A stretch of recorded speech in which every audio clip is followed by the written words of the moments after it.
Hello students, पाचन तंत्र में आज हमारा लास्ट टॉपिक जो बच रहा है वो कुपोषण एवं संबंधित रोग। आज हम इसे लेकर आए हैं आपके सामने। जितने भी क्वेश्चंस इसमें से बनेंगे, कुपोषण और विभिन्न विटामिन्स, खाद्य पदार्थों की कमी के कारण जो रोग हो जाते हैं वो आपको इसमें से मिल जाएंगे। तो इसको आज ध्यान से समझें। सबसे पहली बात हम करते हैं, कुपोषण है क्या? कुपोषण है क्या? अर्थात कुपोषण को हम इंग्लिश में मल न्यूट्रिशन कहते हैं। दोषपूर्ण या अपूर्ण पोषण ही कुपोषण कहलाता है। ध्यान से समझना, दोषपूर्ण या अपूर्ण पोषण ही कुपोषण कहलाता है। अर्थात यूं कह सकते हैं कि पोषण अच्छी प्रकार से नहीं हो, कम हो या अधिक हो, संतुलित नहीं हो, तो वो कुपोषण कहलाता है। दूसरे शब्दों में हम कह सकते हैं पोषण का उचित एवं संतुलित न होना ही कुपोषण कहलाता है। उचित एवं संतुलित न होना। उचित का मतलब यानी जितनी आवश्यकता है उतना नहीं हो पा रहा है।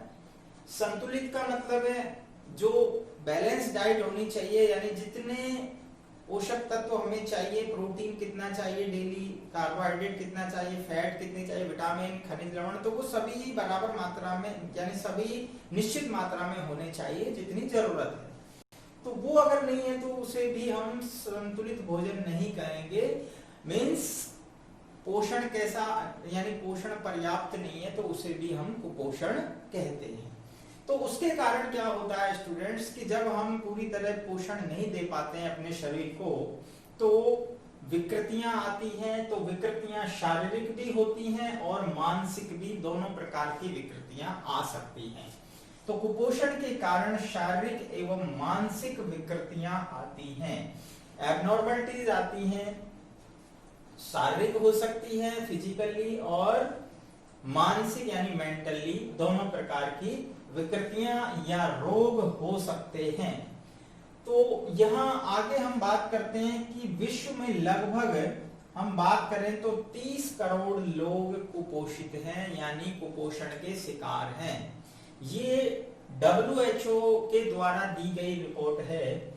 WHO के अनुसार हम बात करें तो 4 प्रकार के कुपोषण होते हैं।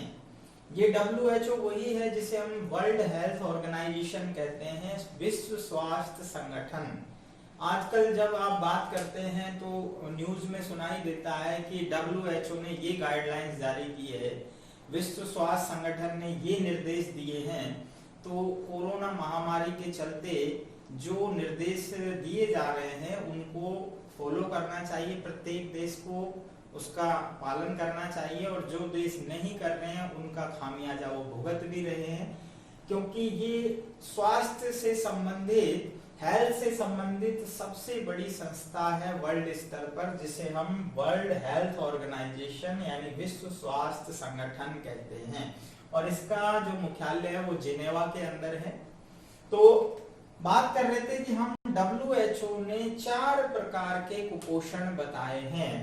तो पहला है अल्प पोषण। पहला है अल्प पोषण, अर्थात यानी अंडर न्यूट्रिशन, यानी लंबे समय तक भोजन की उपलब्धता अपर्याप्त मात्रा में पाया जाना। सीधे शब्दों में हम समझ सकते हैं कि लंबे समय तक यदि मान लीजिए भोजन की उपलब्धता अपर्याप्त, यानी कहने का मतलब यह है किसी को यदि मान लीजिए पूरे दिन में 4 चपातियां चाहिए भोजन के लिए बच्चे को और मिल रही हैं 2 और लंबे समय तक मिल रही हैं, तो इसका मतलब उसको अपर्याप्त मात्रा में मिल रहा है। तो इससे क्या होगा? अल्प पोषण होगा। नेक्स्ट है अति पोषण। अति का मतलब होता है ओवर न्यूट्रिशन कह सकते हैं। तो यहाँ ज्यादा मात्रा में, तो लंबे समय तक अत्यधिक मात्रा में भोजन का उपयोग करना। तो ये इसके विपरीत है। यहाँ ज्यादा भोजन किया जा रहा है लंबे समय तक, आवश्यकता से अधिक। तो ये भी नुकसानदायक है, ध्यान रखना, क्योंकि इससे मोटापा और ओबेसिटी हम पढ़ेंगे, रोग हो जाता है। नेक्स्ट है असंतुलित पोषण। असंतुलित का मतलब होता है पोषण तो आपको मिल रहा है, लेकिन उसमें हो सकता है किसी जो है पोषक तत्व की मात्रा अत्यधिक है और किसी पोषक तत्व की मात्रा बहुत ज्यादा कम है, तो इनबैलेंस डाइट यानी असंतुलित पोषण होता है। क्या कहेंगे? ऐसा भोजन जिसमें कुछ पोषक अधिक अनुपात में तथा अन्य पोषक बहुत कम अनुपात में होते हैं। ऐसा पोषण जिसमें कुछ पोषक अधिक अनुपात में होंगे तथा कुछ अन्य पोषक बहुत कम अनुपात में होंगे, तो उसे हम असंतुलित पोषण कहते हैं। और लास्ट है जिसे हम कह रहे हैं विशिष्ट न्यूनता, स्पेसिफिक यानी डेफिशिएंसी जिससे हो रही है, अर्थात विशिष्ट का मतलब है कोई विशिष्ट जो पोषक तत्व है वो कम मात्रा में हो, उसकी न्यूनता हो जाए, उसकी कमी हो जाए। न्यूनता मतलब कमी। तो जब आहार में कोई विशिष्ट पोषक कम या पूरी तरह अनुपस्थित हो, या तो उसकी मात्रा कम हो, बहुत ज्यादा अल्प, या पूरी तरह से अनुपस्थित हो। उदाहरण के लिए मान लीजिए आप सारा पोषण ले रहे हैं, सब कुछ ले रहे हैं भोजन में, लेकिन मान लीजिए आप छोटे सूक्ष्म जो मिनरल्स हैं जैसे आयोडीन है, लोहा तत्व, वो नहीं ले रहे हैं, तो आपको जो है उससे संबंधित न्यूनता के रोग हो जाएंगे। आयोडीन से गलगंड रोग हो जाएगा, ठीक है, इस तरह से। तो कहने का मतलब है यहाँ कुछ विशिष्ट पोषक तत्व की जो है न्यूनता होती है जिसके कारण रोग होता है। जैसे विटामिन की कमी है तो विटामिन से संबंधित रोग होगा, ठीक है। तो ये 4 प्रकार के मोटे रूप से कुपोषण के प्रकार बताए हैं। इसके बाद हम जो लास्ट जो हमारा प्रकार है विशिष्ट न्यूनता, इसको समझने के लिए हम यहाँ पर एग्जाम्पल लेते हैं कि विशिष्ट न्यूनता में कौन कौन से रोग आ रहे हैं। तो यहाँ देखिए, जैसे क्वाशियोरकर, मैरास्मस या सूखा रोग। तो क्वाशियोरकर जो रोग है, मैरास्मस रोग है, हम जानते हैं दोनों ही प्रोटीन की कमी से होते हैं, जबकि यहाँ मैरास्मस जो रोग है वो प्रोटीन के साथ साथ कैलोरी दोनों की कमी से हो रहा है। तो ये प्रोटीन आहारीय अपूर्णता रोग भी कहलाते हैं।